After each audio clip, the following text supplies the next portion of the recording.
যারা গুরুত্বপূর্ণ আপডেট নিউজটি দেখার জন্য ক্লিক করেছেন, ভিডিওটি দেখতে লাইক দিয়ে কন্টিনিউ করা অনুরোধ জানাচ্ছি। আসসালামু আলাইকুম বন্ধুরা, বিরাট সুখবর। সকল শিক্ষার্থীদের সকল ধরনের ফি প্রদানের নতুন সিস্টেম চালু। মাধ্যমিকের শিক্ষার্থীদের নতুন করে তথ্য দেওয়ার তাগিদ। তো কি এমন সিস্টেম চালু করা হয়েছে, কি তথ্য প্রদান করতে হবে, সবকিছু আজকের এই ভিডিওটির মাধ্যমে জানতে পারবেন। সো অবশ্যই ভিডিওটি প্রথম থেকে শেষ অবধি দেখার চেষ্টা করবেন। তাহলে চলুন মূল ভিডিওটি শুরু করা যাক। প্রিয় বন্ধুরা, মূল ভিডিওটি শুরু করার আগে বরাবর মতো ছোট্ট একটি রিকোয়েস্ট থাকবে, আপনি যদি আমাদের এই পরিবারের নতুন দর্শক হয়ে থাকেন, এরকম নতুন গুরুত্বপূর্ণ আপডেট নিউজ সবার আগে পেতে আমাদের এই চ্যানেলটি সাবস্ক্রাইব করে রাখুন। প্রিয় বন্ধুরা, দেখতেই পাচ্ছেন এই নিউজটি প্রকাশ করা হচ্ছে দৈনিক শিক্ষা.com। এখানে বলা হচ্ছে মাধ্যমিকের শিক্ষার্থীদের তথ্য দেওয়ার তাগিদ। নিচে একদম বিস্তারিতভাবে উল্লেখ করা হয়েছে। প্রতিবেদনে বলা হচ্ছে হাই স্কুলগুলোতে বিভিন্ন ফি আদায় নিয়ে অভিভাবকদের নানা অভিযোগ দীর্ঘদিনের। সরকার ফি আদায়ে লাগাম টানতে নীতিমালা ও বেতন ছাড়া ফি বেঁধে দিলেও তা মানছে না বেশিরভাগ স্কুল, এমন অভিযোগ ভুরি। এর ধারাবাহিকতায় এই কার্যক্রমের স্বচ্ছতা আনতে সরকারি মাধ্যমিক স্তরে শিক্ষা প্রতিষ্ঠানের বিভিন্ন ফি আদায় কার্যক্রম মোবাইল ব্যাংকিং সেবার মাধ্যমে সম্পূর্ণ করার জন্য শিক্ষার্থী সহ অন্যান্য তথ্য আহ্বান করা হয়েছিল। তবে মাধ্যমিক ও উচ্চশিক্ষা অধিদপ্তর মাসিক নির্ধারিত সময়ের মধ্যে তথ্য দিতে ব্যর্থ হয়েছে অনেক শিক্ষা প্রতিষ্ঠান। এবার সেই সব শিক্ষা প্রতিষ্ঠানগুলোকে ডাটাবেস তৈরির জন্য ফের তথ্য পাঠানোর তাগিদ দেওয়া হয়েছে।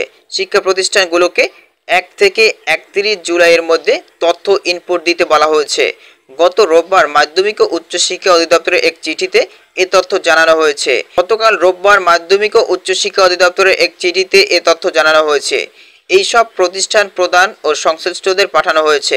চিঠিতে বলা হয়েছে, সরকারি মাধ্যমিক স্তরের শিক্ষা প্রতিষ্ঠানের শিক্ষার্থীদের সেশন ফি, মাসিক টিউশন ফি ও অন্যান্য ফি আদায়ের স্বচ্ছতা নিশ্চিতে ফি আদায় কার্যক্রম মোবাইল ব্যাংকিং সেবার মাধ্যমে সম্পূর্ণ করার জন্য 15 জুলাইয়ের মধ্যে অধ্যয়নরত শিক্ষার্থীদের তথ্যসহ শিক্ষা প্রতিষ্ঠানের শিক্ষা সংশ্লিষ্ট অন্যান্য তথ্য ইনপুট দেওয়ার জন্য নির্দেশনা দেওয়া হয়েছিল।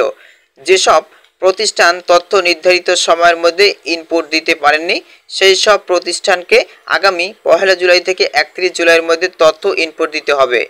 একই চিঠিতে আরও বলা হয়, শিক্ষক কর্মকর্তার পিডিএস হালনাগাদের তাগিদ দেওয়া হয়। 1 জুলাই থেকে 7 জুলাইয়ের মধ্যে তথ্য হালনাগাদ করতে হবে বলে জানানো হয়। শিক্ষা প্রতিষ্ঠানের সৃষ্ট কর্মরত ও শূন্যপদের শিক্ষক কর্মকর্তাদের তথ্য 26 মে দেওয়ার নির্দেশনা দেওয়া হয়েছিল, কিন্তু ওই সময়ের মধ্যে যেসব শিক্ষা প্রতিষ্ঠান তথ্য নির্ধারিত লিঙ্ক ব্যবহার করে দিতে পারেনি, তাদের 1 থেকে 7 জুলাইয়ের মধ্যে তথ্য দেওয়ার নির্দেশনা দেওয়া হয়েছে। তো প্রিয় বন্ধুরা, এই ছিল মূলত আজকের আপডেট নিউজ। এই বিষয়ে যদি আপনাদের কোনো ব্যক্তিগত মতামত থেকে থাকে তাহলে অবশ্যই কমেন্ট করে জানাবেন। পরবর্তীতে নতুন কোনো ভিডিও নিয়ে আপনাদের মাঝে হাজির। অবশ্যই ভালো থাকবেন, সুস্থ থাকবেন। আল্লাহ হাফেজ।